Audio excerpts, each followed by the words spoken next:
How do you build a murder case around a woman so trusted by her victims that they open the door without hesitation? No forced entry, no struggle at the threshold, no signs that anything was wrong until it was already over. In the spring of 1994, the quiet retirement corridors of Riverside County, California, became the hunting ground for one of the most unexpected serial killers in American history. A woman so composed, so methodical, that she could strangle an elderly woman with her bare hands, and within 45 minutes be sitting in a hair salon ordering a manicure on a stolen credit card. 3 attacks, 3 elderly women targeted inside their own homes, a detective stretched to the breaking point, and a killer who did not match any profile investigators had ever built. Canyon Lake, California, an hour east of Los Angeles. The first thing anyone noticed approaching the community was the wall. 12 feet of concrete, a perimeter designed not simply as a boundary, but as a declaration the outside world could not enter unless it was invited. Round-the-clock security at every gate, a pass system, residents who golfed on Saturday mornings and left their front doors unlocked because what was there to fear inside a place like this? Canyon Lake had never recorded a homicide. It was February 16, 1994, when that changed forever. A woman named Norma Alice Williams had been trying to reach her 86-year-old friend, Norma Davis, for 2 days. They had planned a trip to the beauty salon. Norma wasn't answering her phone. She was not coming to the door. Alice had a key. She let herself in. What she found inside would open a case that would consume the Riverside County Sheriff's Department for the next 6 weeks and become one of the most disturbing serial killer investigations in California history. Detective Joe Greco was 28 years old. He had worked homicides long enough to believe he had some handle on what human beings could do to each other. He was wrong about that. When Greco entered Norma Davis's home, he found her in the den. She had been strangled, but strangulation alone was not what stopped him. Norma had been stabbed, twice, with her own kitchen knives. Both blades were still in the body, one embedded in the neck, one in the chest driven so deep that only the handles were visible above the surface. The knife block near the sink confirmed it, 2 slots empty. Whoever came through that door had walked to Norma's own kitchen, taken her knives and used them on her. This was not impulsive. This was deliberate. And yet the house was not ransacked. Norma's Medicare check sat untouched on the kitchen counter. Whatever motivated this killing, money was not the obvious answer. For criminalist Ricky Cookie, processing the floor near the entrance, the critical detail appeared when he adjusted his light angle. A shoe print on the wooden floor, barely visible in standard light but clear under oblique illumination. Athletic shoe, small, a size consistent with a woman, a distinctive logo on the sole. It was the first forensic trace of a killer who hadn't yet been given a name. But Greco noticed something that troubled him more than any physical evidence. Norma Davis had no defensive wounds. There were no signs she had fought back. She hadn't feared whoever came through that door. She had let them in. Greco worked Norma's circle. She was cautious with strangers, a woman whose greatest risks were golf courses and romance novels. For someone to enter without forced entry, they needed to be known, trusted, someone Norma would open the door for without a second thought. Through Alice, Greco learned the details of Norma's living arrangement. She occupied a condominium provided by a couple named Jerry and Russell Armbrust. Jerry had been previously married to Norma's son, Bill, who had died years earlier.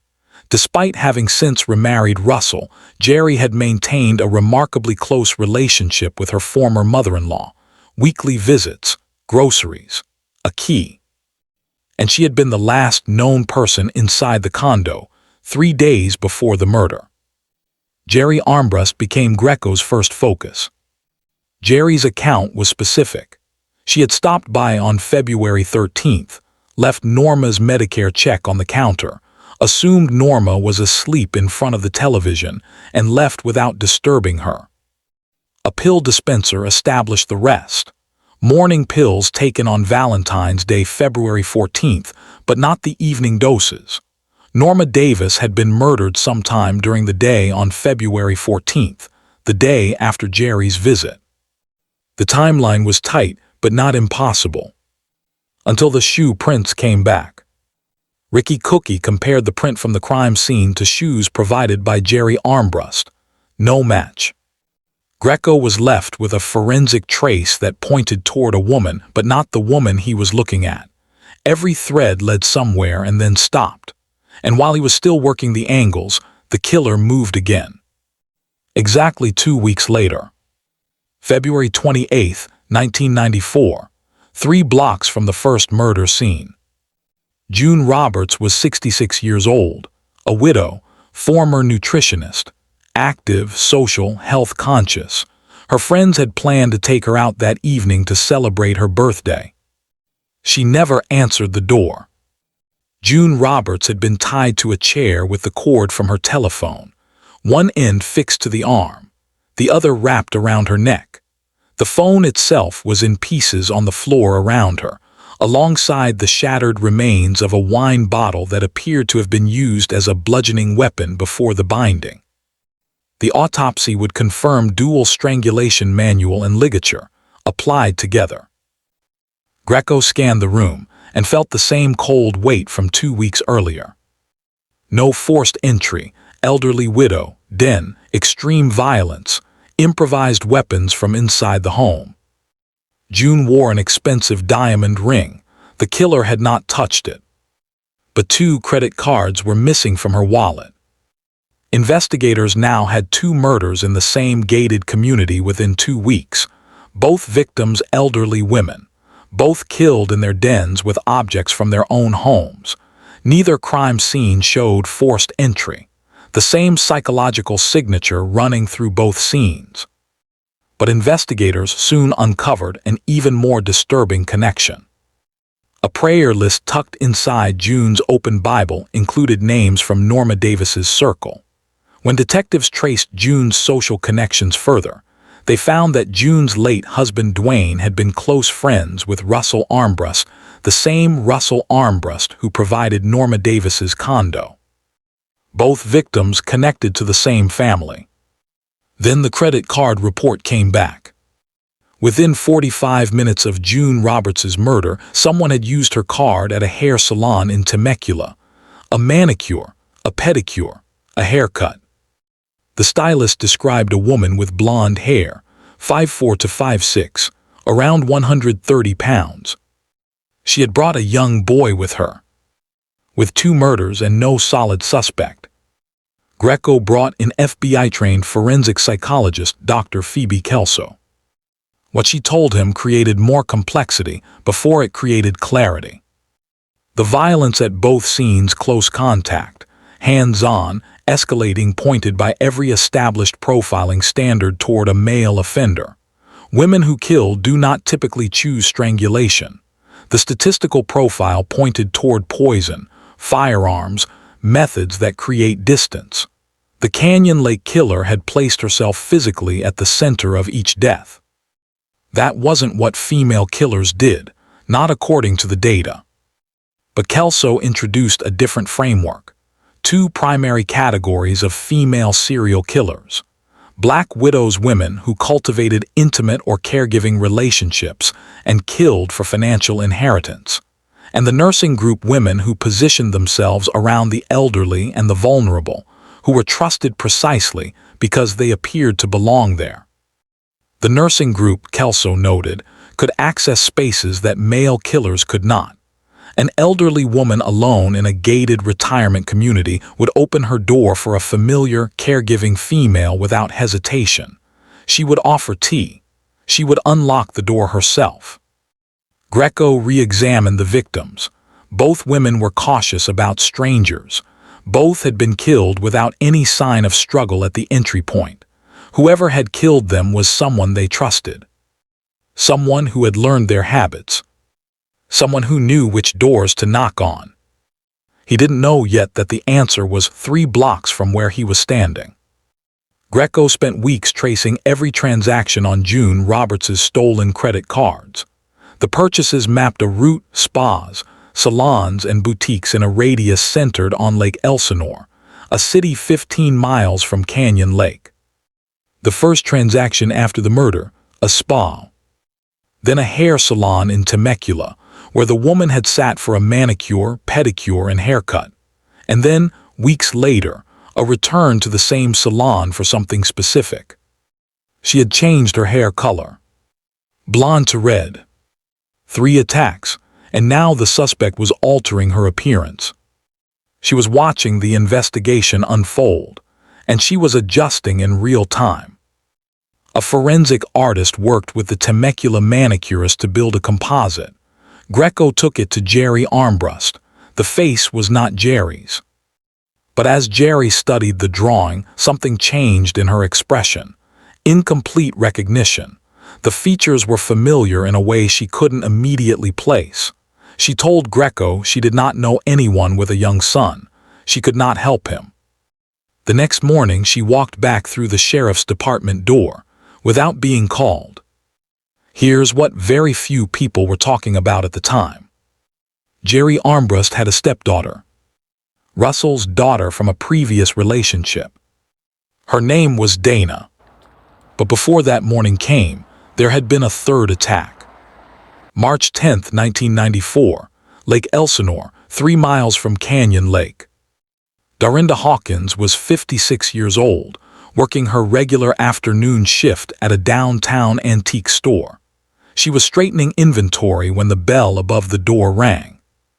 A customer entered. What followed lasted several minutes. A rope was looped around Dorinda's neck. The attacker stood on top of her body for leverage, pulling with both hands while Dorinda writhed against the concrete floor. She begged. She told her attacker she had 8 children. She offered everything, the contents of the register, everything in the store. The response was 3 words: "I am not here for the money." Dorinda survived because of a thick turtleneck sweater. The layered fabric provided just enough resistance that full compression could not be achieved. When the attacker walked away, apparently satisfied, Dorinda was barely conscious but alive. Forensic scientist Marianne Stamm processed Dorinda's clothing and recovered a single strand of blonde hair.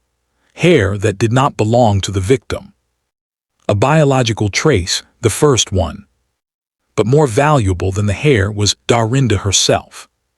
She had looked her attacker directly in the face. She could describe her.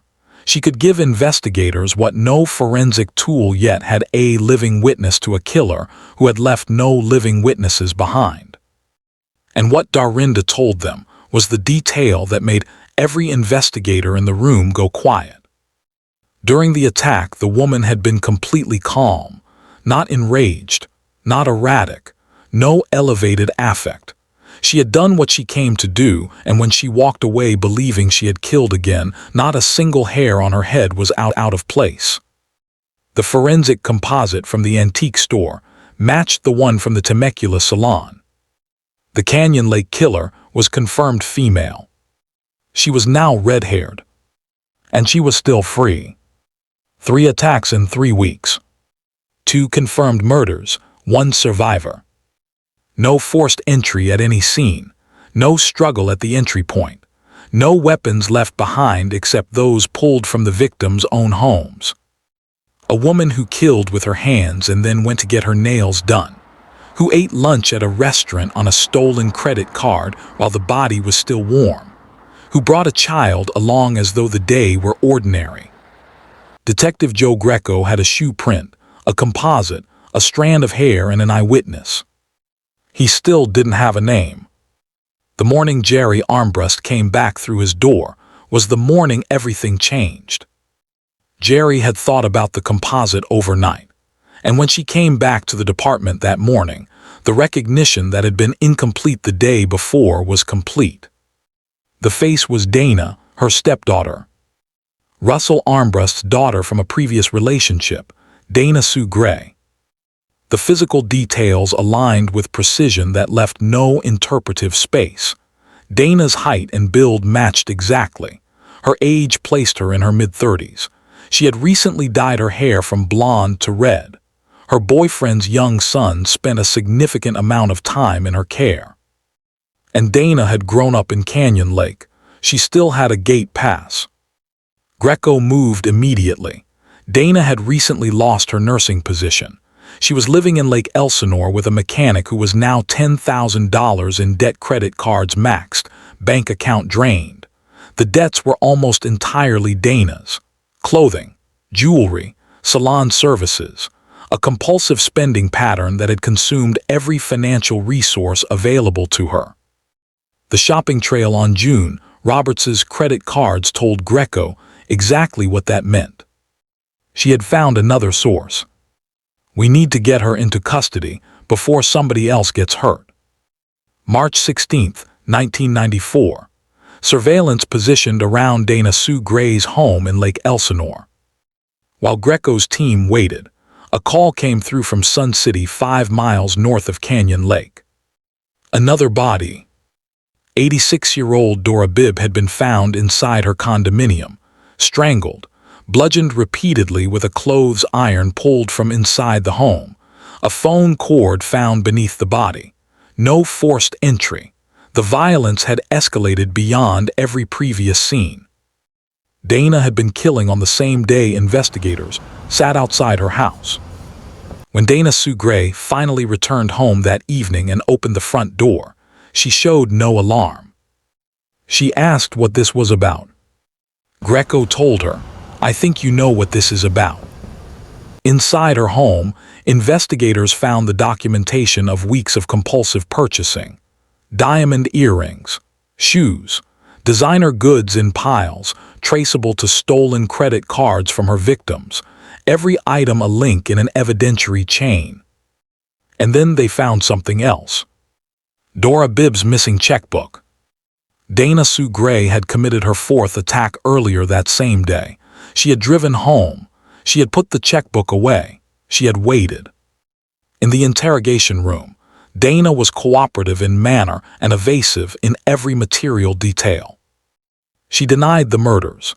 She explained Dora Bibb's checkbook by saying she had found it discarded in a garbage can. She offered the same explanation for June Roberts' credit cards found, used, nothing more. Her delivery was composed, measured, almost unbothered. But Dora Bibb's murder had not yet been made public. The specific detail of the missing checkbook had not been released to anyone outside the active investigation. Only the killer knew the checkbook was gone. Greco stepped out of the interrogation room, found the detective working the Bibb case, and confirmed the single fact that closed the loop. Dana Sue Gray had been at Dora Bibb's home that morning. She had committed her fourth attack hours before walking back through her own front door, and in attempting to explain a detail she should not have known, she had given investigators exactly what they needed. It was the slip he had been waiting for. The forensic case was methodical and comprehensive. Ricky Cookie collected every shoe from Dana's home, a large collection of size 6 athletic footwear, and compared each sole against the print recovered from Norma Davis's floor on the day of the first murder. One of the shoes matched exactly. Handwriting analysis confirmed that Dora Bibb's checks had been signed in Dana Sue Gray's handwriting.